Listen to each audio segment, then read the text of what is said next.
డబ్బు, అనారోగ్యం, ఉద్యోగం, వ్యాపారం, అప్పులతో బాధపడుతున్నారా? మీకోసమే లాంచ్ యువర్ ఫ్యూచర్ ప్రోగ్రామ్.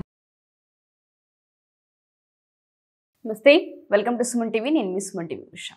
చాలా మంది జాతకరీత్యా కనుక మనం చూస్తే రాశుల వారీగా 12 రాశుల వరకు అసలు ఏ విధంగా ఉండబోతుందో అడుగుతూ ఉంటుంటారు. ప్రతి సంవత్సరం కూడా మార్పులు ఏ విధంగా ఉంటుంటాయి. వ్యాపారంలో అయినా, ఉద్యోగంలో అయినా, సంతానంలో అయినా, వివాహం విషయంలోనైనా, లేదు అంటే కొంతమంది ప్రేమ వ్యవహారాలకు సంబంధించి కూడా అడుగుతూ ఉంటుంటారు.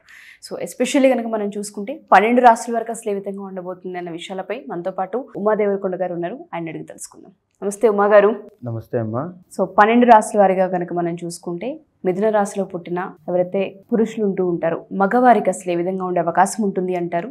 ఏ వయసు నుంచి వాళ్ళకి కలిసి వచ్చే అంశాలు ఉంటాయి? ఏ విషయాలలో తప్పకుండా ఈ సంవత్సరంలో జాగ్రత్తలు వహించాలి అంటారు? ముఖ్యంగా మిథున రాశి అంటే మృగశిర నక్షత్రము 3, 4, ఆరుద్ర 1, 2, 3, 4, పునర్వసు 1, 2, 3 పాదాల దాకా ఈ యొక్క మిథున రాశిగా పరిగణించబడతారు. అయితే మిథున రాశికి సంబంధించి అధిపతి బుధుడు అవుతాడండి. సో బుధుడు అని అంటే ఇక్కడ బుధుడు కన్యకి మిథునకి కూడా అధిపతి అవుతాడు. సో ఇక్కడ మిథునానికి వచ్చేసరికి మిథునం వాళ్ళ యొక్క క్యారెక్టరిస్టిక్స్ ఏముంటాయంటే మచ్ మోర్ టాలెంటెడ్ అండి. బయటికి కనిపించేంత మెతక కాదు, బయటికి కనిపించేంత తెంగరవాళ్ళు కాదు. విషయంగా చెప్పాలంటే అంటే ఏంటంటే లోపల ఎంత డేంజరస్ పర్సనాలిటీస్ అయినా, లేకపోతే ఎంత టాలెంట్ ఉన్నా, లేకపోతే వాళ్ళ యొక్క కెపాసిటీ ఎంత ఎక్కువ ఉన్నా బయటికి మాత్రం చాలా కామ్గా, చాలా డీసెంట్గా అలా ఏది కనబడి చిన్న చిరునవ్వు నవ్వి అలా కనబడుతూ ఉంటారు, ఏమీ తెలియనట్టు. కానీ లోపల మాత్రం వాళ్ళకున్న కెపాసిటీ చూస్తే ఇంక ఏ రాశి వాళ్ళు సరిపోరు. అంటే బయటికి కనిపించే పిక్చరైజేషన్ వేరేగా ఉంటుంది, వెనకాల ఉండేటువంటి సినిమా అంతా వేరేగా ఉంటుంది. సో వాళ్ళని అంచనా వేయడం చాలా కష్టం అండి. వాళ్ళ అవతల వ్యక్తిని అంచనా వేస్తారు తప్ప వాళ్ళని మనం అంచనా వేయడం చాలా కష్టం. బికాస్ బుధుడు క్యాలిక్యులేటివ్ కాబట్టి వాళ్ళ అవతల వ్యక్తి మనిషిలో మైండ్లో ఉండేటువంటి విషయాలను అంచనా వేయడానికి చూస్తుంటారు ఎప్పుడు. సో మైండ్ గేమ్ అంటారు కదా, ఆ మైండ్ గేమ్ ఆడడంలో మిథున రాశి వాళ్ళు ఎక్స్పర్ట్స్ అండి. ఎలా అయినా సరే, ఏదైనా సరే అవతల వ్యక్తి వీళ్ళ గుట్టు బయటికి తెలియదు, ఎవరికీ తెలియదు, ఆ రకంగా ఉంటారు. ఇంకా చెప్పాలంటే ఈ యొక్క బుధుడు అధిపతి కాబట్టి బిజినెస్ సంబంధించిన వాటిలో అద్భుతంగా రాణించేది ఎవరంటే మిథున కన్యా రాశులు.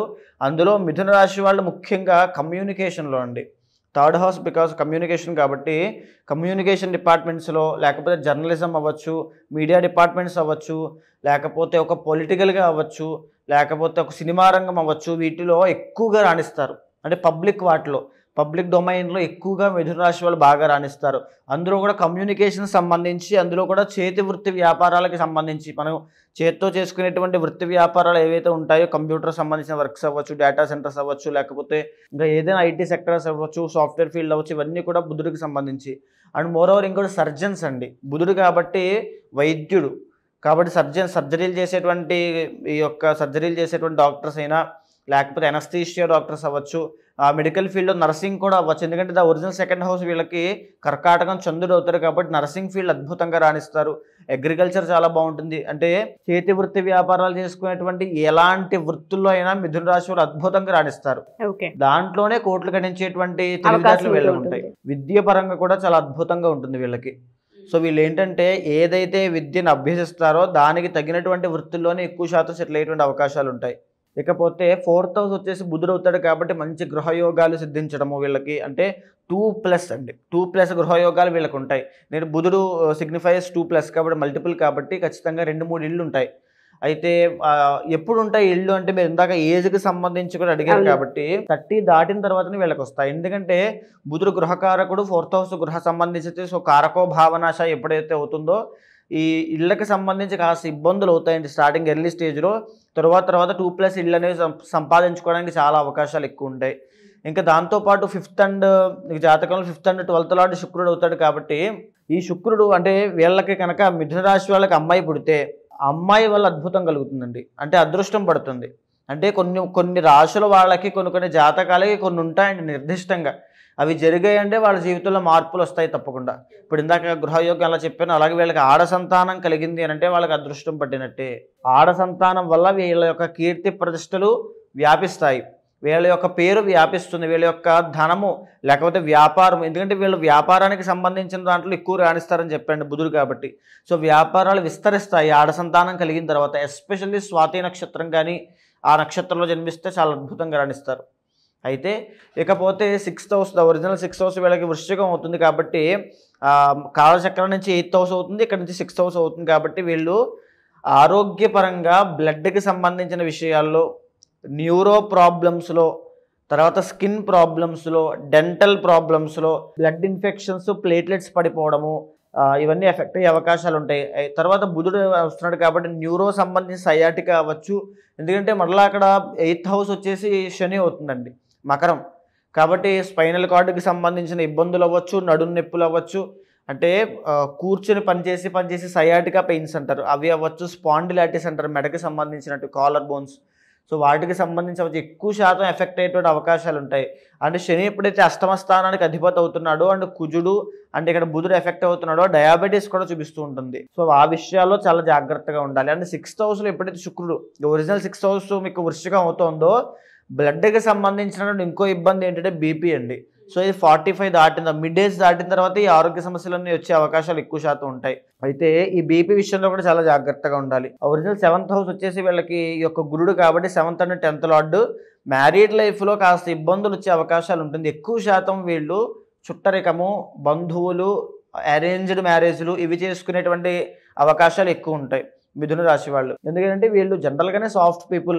సో అంత వీళ్ళకి నేను ఏదో చేసేయాలి, ఏదో సాధించాలి కాదు, వీళ్ళు అనుకున్నది అలా చేస్తూ ఉంటారు, మెల్లిగా అనుకున్న సాధించుకుంటూ అలా వెళ్ళిపోతూ ఉంటారు తప్ప మెట్టు ఎక్కుంటూ ఒకేసారి దిగిపోవాలి అంత భయంకరమైన ఆలోచనలు ఏముండవు.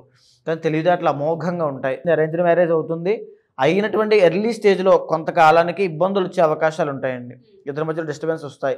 కానీ తప్పకుండా అవన్నీ సర్దుకుంటాయి 2-3 ఇయర్స్ దాటిన తర్వాత. ఇంకా చెప్పాలంటే 10th లార్డ్ గురుడు అవుతాడు కాబట్టి డబ్బు సంబంధించిన విషయాల్లో అద్భుతంగా రాణిస్తారని చెప్పొచ్చండి. వడ్డీ వ్యాపారాలు కూడా అద్భుతంగా ఉంటుంది. ఇందాక నేను ఫస్ట్లో చెప్పినప్పుడు క్యాలిక్యులేటివ్ పర్సన్స్ అని చెప్పాను కదా, వడ్డీ వ్యాపారములు 10th లార్డ్ గురుడు అవుతున్నాడు కాబట్టి వడ్డీ వ్యాపారములు వీళ్ళు చేస్తే కనుక చాలా అద్భుతంగా రాణిస్తారండి, చాలా బాగుంటుంది. అయితే అష్టమ భాగ్యాధిపతి శని అవుతాడు కాబట్టి మిథున రాశి వాళ్ళు జనరల్గానే పూర్ణాయుష్యులు, అంటే 84 సంవత్సరాల పైనే బతుకుతారు మిథున రాశి వాళ్ళు. గుండె గట్టిదని చెప్పాలి. పూర్ణాయుష్ ఉంటుందండి వీళ్ళకి, ఆయుష్ విషయంలో ఢోకా లేదు. భాగ్యాధిపతి కూడా ఎప్పుడైతే శని అవుతాడో అపాత్ర దానం చేసి నష్టపోతారు.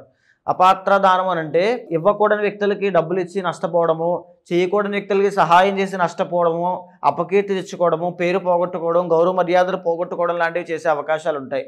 కాబట్టి అపాత్ర దానము దయచేసి మిథున రాశి వాళ్ళు ఎవ్వరూ కూడా చేయొద్దు. అనవసరమైనటువంటి ఖర్చులు తగ్గించుకోండి. ఎందుకంటే మీరు సహాయగుణం ఉన్నవాళ్ళు కాబట్టి, ఎంత క్యాలిక్యులేటివ్గా ఉన్న సహాయగుణం ఉంటుంది కాబట్టి ఇవ్వడం వల్ల నష్టపోతారు. అంటే ఇచ్చిన తర్వాత మనం ఫోన్లో ఏదో సహాయం చేశారనుకుంటే పర్వాలేదండి, కానీ ఇచ్చిన తర్వాత వాడిని మోసం చేస్తారని చెప్పి వెకిలిగా నవ్వుకుంటూ ఉంటే అది మన చెవిలోనే పెడితే వినడానికి చాలా చిరాగ్గా ఉంటుంది. ఆ రకమైనటువంటి ఇబ్బంది మిథున రాశి వాళ్ళకి ఉంటుంది. అదేవిధంగా ఒరిజినల్ 11th హౌస్ వచ్చేసి వీళ్ళకి మేషం అవుతుంది కాబట్టి పెద్దవాళ్ళ వల్ల, అంటే కుటుంబంలో ఉండేటువంటి పెద్దవాళ్ళు, బంధువులు, వాళ్ళ వల్ల చాలా ఉపయోగకరమైనటువంటి ప్రయోజనాలు పొందుతారు వీళ్ళు. చాలా అద్భుతంగా వాళ్ళ సపోర్ట్ కానీ, మెంటల్ సపోర్ట్ కానీ, స్పిరిచువల్ సపోర్ట్ కానీ, లేకపోతే ఫైనాన్షియల్ సపోర్ట్ కానీ అందుతుంది ఖచ్చితంగా. అయితే వీళ్ళు జాగ్రత్తగా ఉండాల్సిన అంశం ఏమిటంటే వీళ్ళకి ఆడ సంతానం చాలా అమోఘంగా ఉంటుంది. అదేవిధంగా ఆడవాళ్ళ వల్ల నష్టపోయేటువంటి అవకాశాలు ఉంటాయి. ఆడవాళ్ళనే కాదండి, లగ్జరీ, వీళ్ళు లగ్జరీగా నేను ఏదైనా చేద్దామని ఒక ఆలోచన వచ్చిందంటే అక్కడ డబ్బు నష్టం ఖచ్చితంగా కనబడుతుంది, అది గుర్తుపెట్టుకోవచ్చు. అండ్ ఇంకో విషయం చెప్పాలంటే మిథున రాశి వాళ్ళకి వైరాగ్యం అండి. 12వ స్థానంలో శుక్రుడు ఉంటే చాలామంది లగ్జరీ కోసం వీటికి మాత్రమే అనుకుంటారు. అనదర్ బ్యూటిఫుల్ బెనిఫిట్ ఏంటంటే వైరాగ్యము. 12వ స్థానంలో శుక్రుడు ఉంటే వచ్చేటువంటి యోగము అందరికీ రాదు. సో స్పిరిచువాలిటీని, ఈ యొక్క ఆధ్యాత్మికతని, ధార్మికతని, దైవాన్ని యథార్థంగా అర్థం చేసుకునే వాళ్ళు మిథున రాశి వాళ్ళు.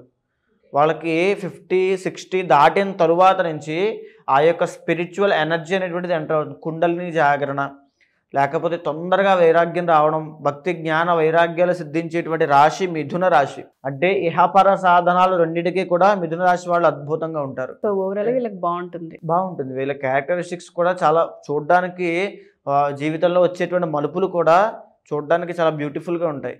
ఎందుకంటే ఒక గొప్ప గొప్ప పర్సనాలిటీస్ ఎలా అయితే వాళ్ళ జీవితంలో ట్రాన్స్ఫర్మేషన్స్ వస్తూ ఉంటాయో అలా వీళ్ళ జీవితంలో వస్తుంటాయండి. ఒక రకమైనటువంటి నేను స్థిరపడాలి అనే ఉద్దేశంతో వీళ్ళు జీవితంలోకి ఎంటర్ అయిన తర్వాత, మెల్లిగా స్థిరపడిన తర్వాత, నేను స్థిరపడడం కాదు 10 మందిని స్థిరపడేలా చేయాలి అనే చెప్పి ఆలోచన పుట్టిన తర్వాత, ఫ్యామిలీని చక్కదిద్దిన తర్వాత, మరలా నాకు ఉన్నది సరిపోతుంది మిగతా అంతా పంచిపెట్టాలనే ఉద్దేశం వచ్చిన తర్వాత మళ్ళీ ప్రజల కోసమో భగవంతుడి కోసమో సమాజం కోసమో బ్రతకాలని ఆలోచన వచ్చిన తర్వాత వాళ్ళ జీవితంలో చనిపోయే లోపు వాళ్ళ యొక్క ఆధ్యాత్మికత రుచి చూసే తర్వాత అంటే ఇన్ని రకాల ట్రాన్స్ఫర్మేషన్స్ మిథున రాశి వాళ్ళకి కనబడతాయండి. ఎవరైతే మిథున రాశిలో పుట్టారో మగవారికి అయితే డెఫినెట్గా బాగుంటుంది.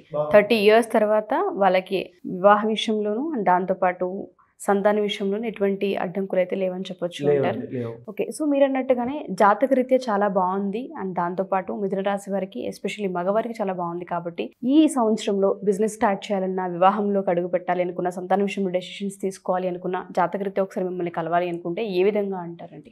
ముఖ్యంగా ఇప్పుడు చూసుకుంటే మిథున రాశి వారికి 2025 గురించి మనం మాట్లాడుకుంటున్నాం కాబట్టి మార్చి 30వ తారీఖు తర్వాత శని యొక్క ట్రాన్సిట్ అంటే ఆయన యొక్క చలనం జరిగిన తర్వాత మిథున రాశి వాళ్ళకి కంటక శని అనేటువంటి ఒక దోషం రాబోతుంది. ఈ కంటక శని అనేటువంటి దోషం వల్ల ఈ యొక్క మిథున రాశి వాళ్ళకి వృత్తి వ్యాపారాల విషయంలో స్తంభన అనేటువంటి జరుగుతుంది. స్తంభన అంటే ఆగిపోవడము, అభివృద్ధి జరగకపోవడము, ఎంత కష్టపడినా దాంట్లో ఒక రిజల్ట్ లేకపోవడం అనేటువంటి జరుగుతుంది. సో ఆ విషయంలో మిథున రాశి వాళ్ళు శనికి సంబంధించిన శాంతి పరిహారములు ఆచరించాలి తప్పకుండా. ఇకపోతే ఒక బెనిఫిట్ కూడా ఉంది. అదేమిటంటే మే 15వ తారీఖు తర్వాత గురుడు ఎప్పుడైతే మిథునంలోకి లగ్నంలోకి వస్తున్నాడో దీనివల్ల ప్రత్యేకమైనటువంటి గుర్తింపు వీళ్ళకి రాబోతుంది. అంటే ఒక పక్క చూస్తే నెగిటివ్ కంటకషన్ కనబడుతుంది, ఒక పక్క గురుడు లగ్నంలోకి రాబోతున్నాడు. ఈ లగ్నంలోకి గురుడు వచ్చింది ఎంతకాలం ఉంటాడండి మిథునంలో అంటే మే 15 దగ్గర నుంచి అక్టోబర్ దాకా మాత్రమే ఉంటాడు. ఈ లోపల వీళ్ళకి ప్రత్యేకమైన గుర్తింపు, వీళ్ళ స్కిల్స్ని బయట పెట్టుకునేటువంటి సమయం రావడము, వీళ్ళ టాలెంట్ బయటపడడము, వీళ్ళను గుర్తించడము, వీళ్ళకి ఒక రికగ్నైజేషన్ రావడము, వీళ్ళ యొక్క ఖ్యాతి పెరగడము లాంటివి జరుగుతాయి. తరువాత అక్టోబర్ తరువాత నుంచి కర్కాటకంలోకి ఎప్పుడైతే గురుడు ఎంటర్ అవుతాడో అక్కడి నుంచి వీళ్ళకి డబ్బు అండి అద్భుతమైనటువంటి ధనయోగం వీళ్ళకి పట్టబోతోంది. 2nd హౌస్లోకి రాబోతున్నాడు కాబట్టి. అయితే ఇక చూసుకుంటే మే 18వ తారీఖు తర్వాత రాహు భాగ్యస్థానంలోకి వెళ్ళబోతున్నాడు. దీనివల్ల ఇంకొక ఇబ్బంది ఏమిటంటే డబ్బు నష్టపోవడం అనేటువంటి జరుగుతుంది. విపరీతంగా డబ్బులు వస్తాయి, దాంతోపాటు డబ్బులు కూడా విపరీతంగా ఖర్చు అయిపోతాయి. సో ఈ రెండు జరుగుతాయి కాబట్టి ఇలాంటి కలయికలు ఉన్నాయి కాబట్టి మిథున రాశి వాళ్ళకి ఇంటర్నల్ జాతకం కూడా ఖచ్చితంగా చెక్ చేసుకోవాలి. ఇంటర్నల్ జాతకంలో వీళ్ళకి కనుక బుధుడు యోగిస్తూ ఉంటే, బుధుడు కనుక ఏ కన్యలోనో స్వోచ్ఛలోనో ఉంటే, అది ఏ పంచమ స్థానమో అయితే, లేదా శుక్రుడు యోగిస్తూ ఉంటే, శని భాగ్యాధిపతి అవుతాడు కాబట్టి భాగ్యంలో శని యోగిస్తూ ఉంటే, లేదా ఏ లగ్నమైనప్పటికీ కూడా శని యోగిస్తూ ఉంటే వీళ్ళకి అద్భుతమైనటువంటి రాజయోగాలు జీవితంలో ఉంటాయండి. అంటే అంచెలంచెలుగా ఎదుగుతూ అలా వెళ్ళిపోతూ ఉంటారు. ఎక్కడ వెనక్కి తిరిగి చూసుకోవాల్సిన అవసరం లేదు. కానీ చూసే వాళ్ళకి నాకు ఇన్ని ఇబ్బందులు ఉన్నాయి కదా అని ఏమైనా అనిపిస్తూ ఉంటే ఇంటర్నల్ జాతకంలో ఖచ్చితంగా దోషాలు ఉన్నట్టే. ఫర్ సపోజ్ ఏ కాలసర్ప దోషం ఉంది అనుకోండి, 33 సంవత్సరాల దాకా వాళ్ళ జీవితంలో ఎలాంటి మార్పులు రావు. వాళ్ళు ఎక్కడ వేసిన గొంగళ అక్కడే అన్నట్టుగా వాళ్ళు అక్కడే ఉంటారు. అది చిన్న ఉద్యోగం 15,000, 20,000, 30,000 అంతే, దాని మించి ఉండదు. మ్యారేజ్ కూడా లేట్గా అవ్వడం 27, 28, 29, 30, 33 దాకా మ్యారేజ్ చేసుకోవాలని వీళ్ళకే అనిపించదు. చేసుకుందాం, H1B వీసా వచ్చాక చేసుకుందాం, 33,000 జీతం ఉంది, 33,500 అయ్యాక చేసుకుందాం, అక్కడి నుంచి అలా మళ్ళీ 36,000 అయ్యాక చేసుకుందాం, ఇంకో చిన్న ఇల్లు కొనుక్కున్నాక చేసుకుందాం, ఇలా ఇలా ఇలా ఇలా 33 దాకా వివాహం కాదు. అలాగా దోషాలు అనేటువంటివి కనబడుతూ ఉంటాయి. దానివల్ల ఈ ఇంటర్నల్ జాతకాన్ని గోచారాన్ని సమన్వయం చేసుకుంటూ మనం వాళ్ళ యొక్క జీవితాన్ని ప్రొటెక్ట్ చేసిన తర్వాత ఏ పరిహారం ఆచరిస్తే వీళ్ళకి అద్భుతంగా ఉంటుందో నిర్ణయించవచ్చండి. డెఫినెట్గా అండి. సో మిథున రాశిలో పుట్టిన మగవారికి అయితే ఓవరాల్గా బాగుంది అని చెప్తూ ఉన్నారు. ఇంటర్నల్ జాతకం ప్రకారం కనుక మీకైనా అంటే ఉమాగారు చెప్పినట్టుగానే చాలామందికి సర్పదోషాలని చెప్తూ ఉంటుంటారు. దాంతోపాటు అష్టమ శని, అర్ధాష్టమ శని అని మాట్లాడుతూ ఉంటుంటారు. సో జాతకరీత్యా ఏ విధంగా ఉందని తెలుసుకోవాలి అనుకున్నా, లేదా పర్సనల్గా కెరీర్కి సంబంధించి మీరు అడగాలి అనుకున్నా, వివాహానికి సంబంధించి ఒకసారి తెలుసుకోవాలి అనుకున్నా, కింద స్క్రోల్ అవుతున్న కాంటాక్ట్ నెంబర్ని కాంటాక్ట్ చేయొచ్చు. థ్యాంక్ యూ ఉమాగారు. Thank you so much.